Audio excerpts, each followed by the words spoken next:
So welcome those who have just joined me. This is some results of some spoon carving, and essentially started off with a wood piece that was like this all together, and then I shaped it into a block on the bandsaw, and then carved that shape essentially on the bandsaw, and then carved the profile, and then end up with 3 templates. And this one I still have to carve a bit more. You can see there's the profile for the spoon to come next. And I have essentially finished this side here in a former stream and on Reddit. So this is certainly my Reddit spoon, we'll call it, or YouTube spoon being videoed. So essentially I'm going to pick up the hook knife and do some carving on the bowl here. And I think I could bring you a little bit closer, folks. Let me just do that now. The shirt is my Holland shirt. It's certainly not where I am right now,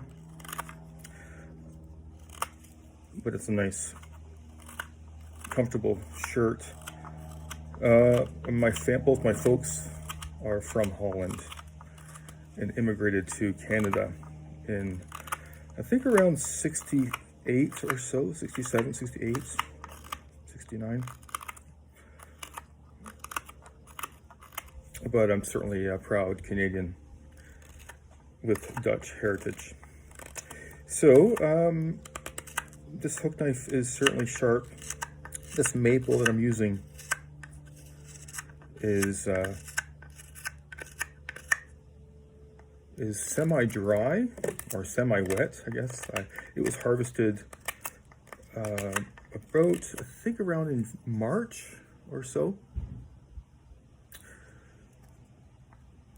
And it was just sitting outside my house here for the longest time. And then I finally brought it in, and so I milled it from a branch. And I actually received that branch. I was out for a run in my neighborhood and came across a family removing a maple tree from their property. So, as I would so often, introduce myself as a wood turner first, because it's my first love as far as woodworking goes, making things like wooden bowls and magic wands. And then sheepishly asking if I could pick up some of her wood. And I always say I'd be happy to turn you something like a spurtle. I'm not sure if you folks know what a spurtle is.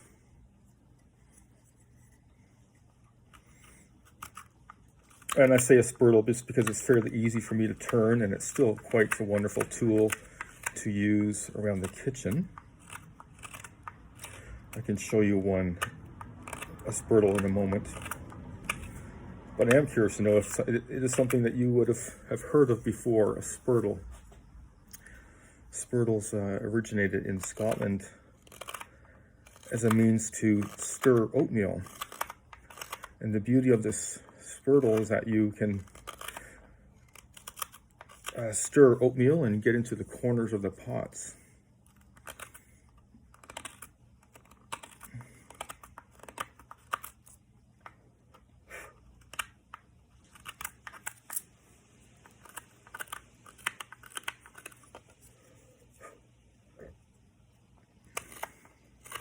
So this spoon is not going to be that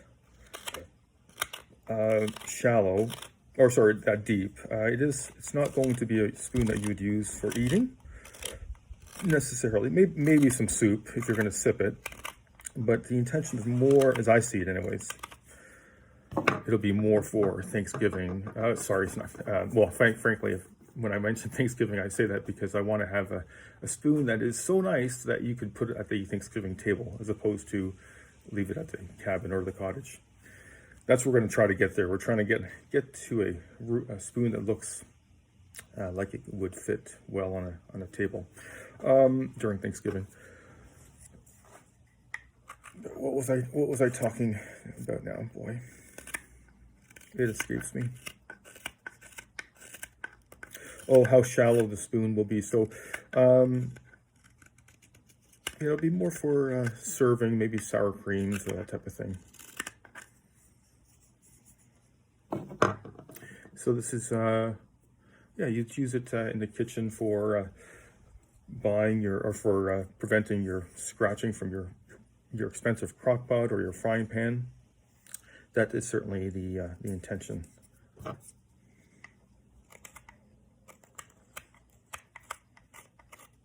Oh, and regarding the spurtle, it is basically a spoon.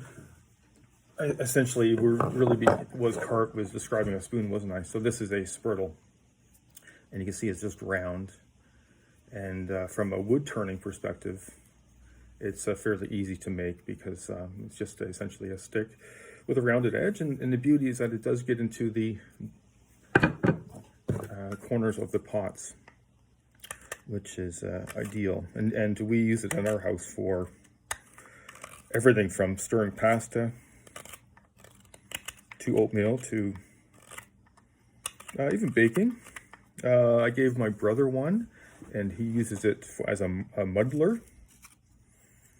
And that's something I'm not really too familiar with, other than if you're mixing drinks, which is you want to crush up some herb or whatnot into your drinks. Let me just get a sip of coffee here. So as you can see, it hasn't been too long, and I was able to get a good amount of wood out of there.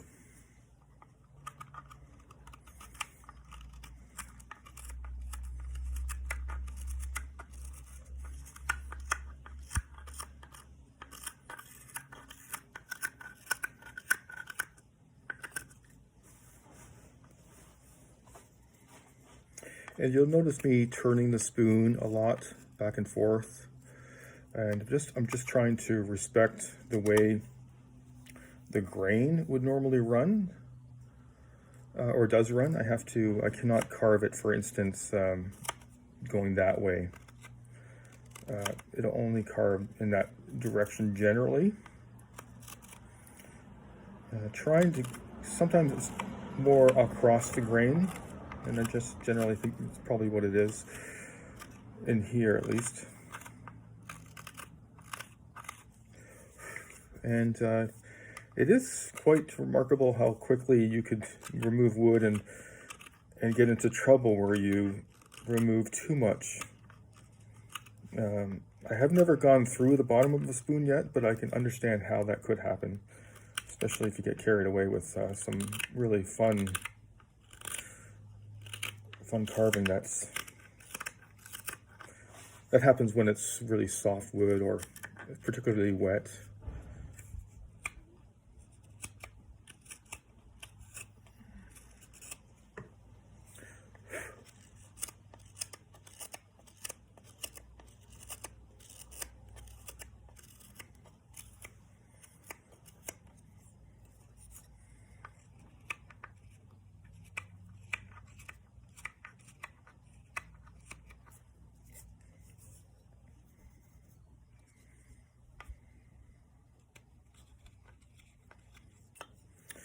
Alrighty, so let me just do some scraping here, and then I'm going to really kind of critically look at the spoon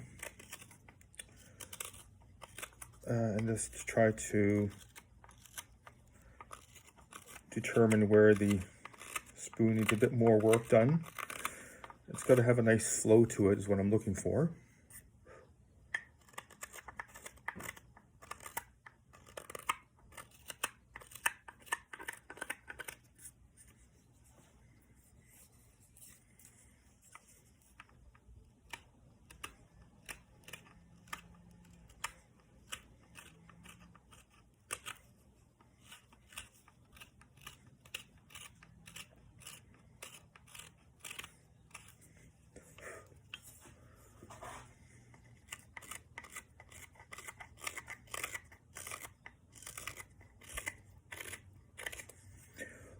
So folks, there you go. pretty good spoon so far. In terms of the look, it's good. And as I put my fingers into the spoon here, I know that I have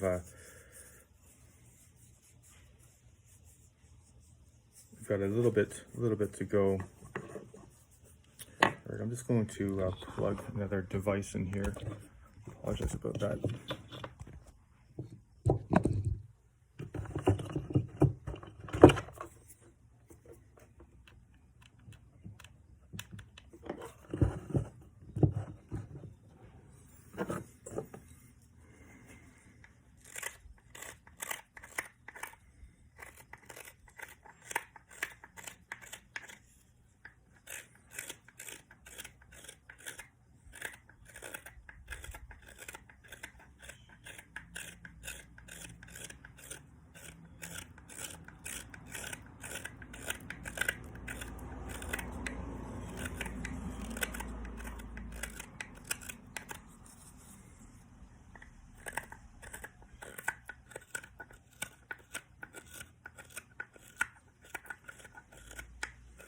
So as I get into the bowl of the spoon, I really have to be mindful of which way the grain does want to cut, because I know that in here, I'm certainly cutting down, but then as I get to the top here, I start carving up.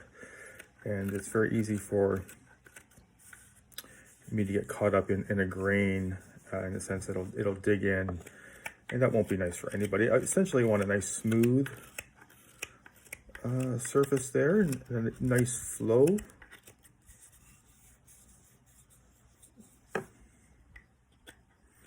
I think I have to go back to the other side of the spoon and remove some wood just so that it's a bit more balanced. It's feeling pretty good in here. I have to remove a little bit of, I can see a little bit of dig in right at the very bottom. When I say dig in, I mean more, like, not tear out, but just a line where there's not a fluid transition.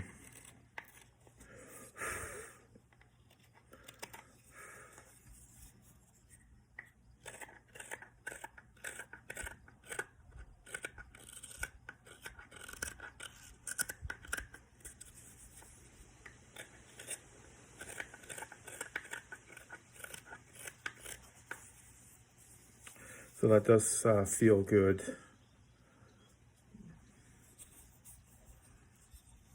And the backside feels okay too, generally, but I do know I have to take off a bit of spoon from that corner there.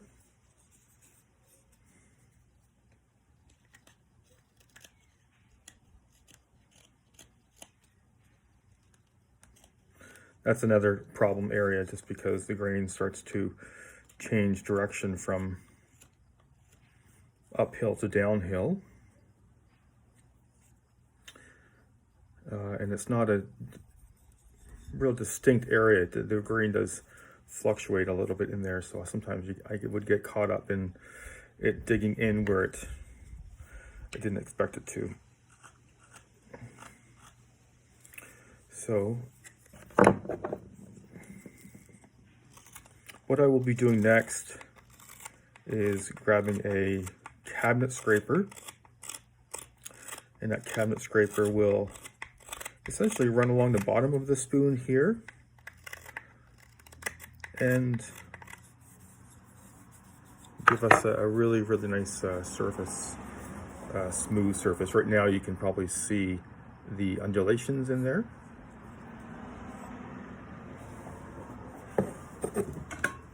And here's the example of the cabinet scraper.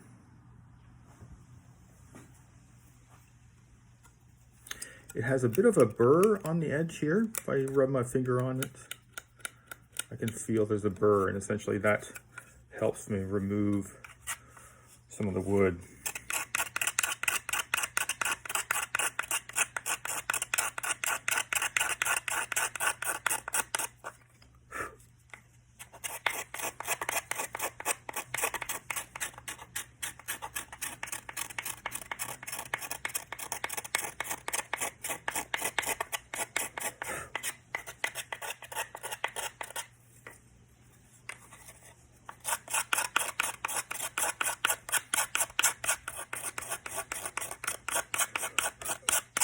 So with the spoon making now, I'm not sure what the video shows, but around basically I would work on half an hour per side of the spoon.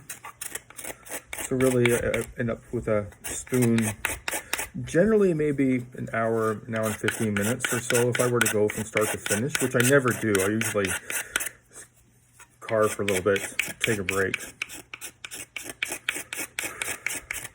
But my first spoons were for sure 4-hour ordeals, and it was never a chore. It's always been so much fun. Though when I do tackle a large spoon, I do use a Dremel to help me out with the hollowing. I guess generally it's because I've always used dry wood for much of my carving so far, and I would imagine that if I were to start using wet wood for the larger bowls or spoons, I might enjoy more of the hand carving. So let me just a little bit more here. Let's see. What's nice about this tool is that it has a nice curve, and that allows me to, has many curves too, and it so allows me to really follow the curvature of the spoon, yet get a nice curve off of this machined cabinet scraper.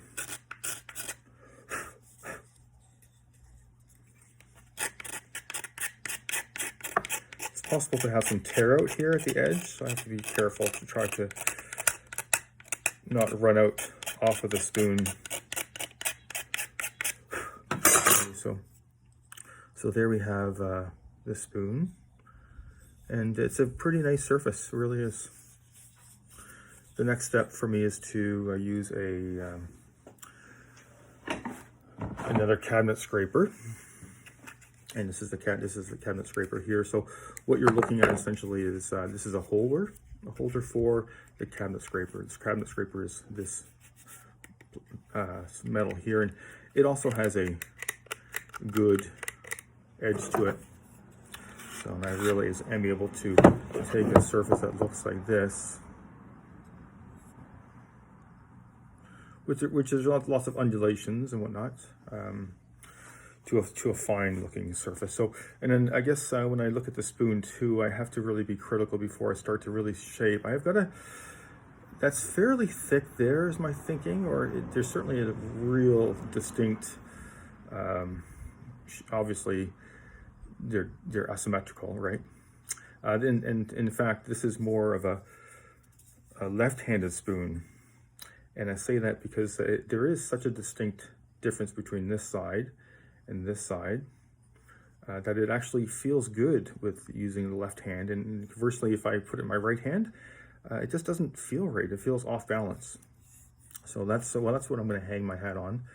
I'm a little bit concerned about in here that I might have to do something.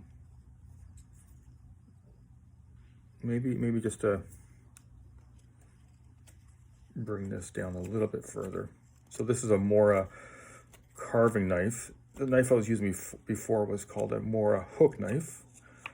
Ooh, look at that. Yeah, the wasps are certainly out. Generally, I learned to keep my distance, but they do, I'm not sure if it's the fresh wood that they like, but they do hover around here once in a while. And it does get me nervous.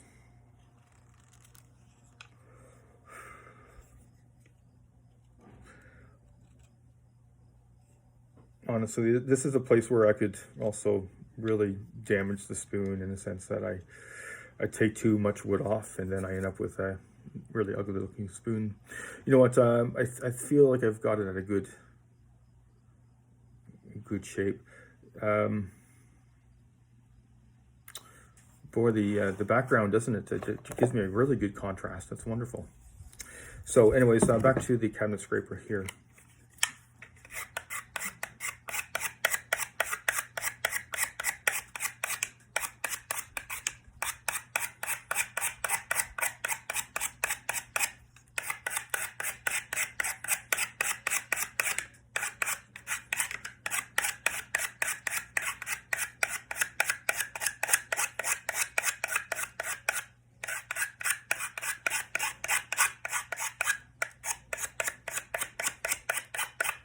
This does remove a lot of material.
Okay, so there's the back side.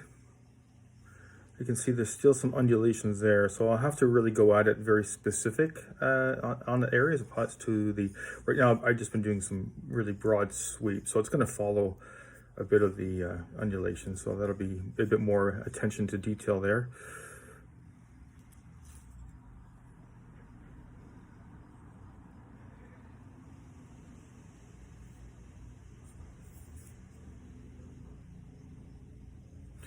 And as I see that, I can see I'm looking for that line there to be even. So there's too much wood there I need to take off.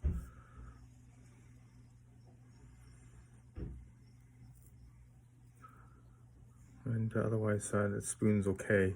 I do need to do some removal of the top here. It's with the cabinet scraper as well.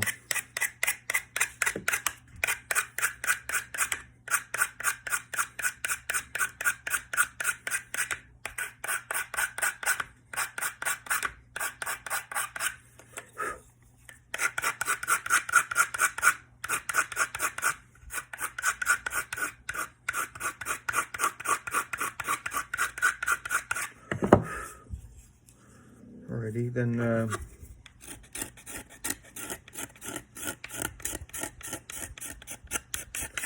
after this, there will be some sanding for sure.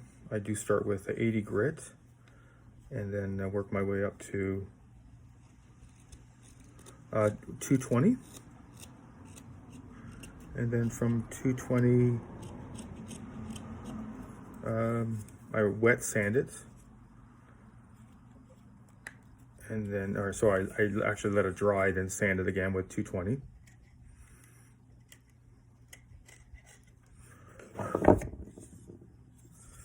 And here's some more thickness along that edge. And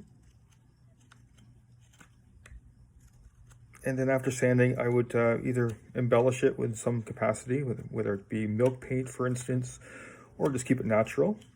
And right now, I'm using hemp oil as a finish, just because it seems to perform quite well and is able to preserve it and protect it and give it a nice coating and a nice sheen to it, or color, or enhances the color, I should say. And it's completely natural. And I have a stream of that, a video of that in this channel here, so you're welcome to take a peek at that, to how that's applied. So there we go, folks. That's pretty much it for this spoon. Before some real specific work to remove a little bit of undulations from the handle. But then honestly, we're going to start sanding it. So I don't want to put you through that without forewarning. So we'll have a wonderful day, folks. We would love to see a like if you did like it, if you enjoyed it. And do hope to see you online again in the near future. Take care.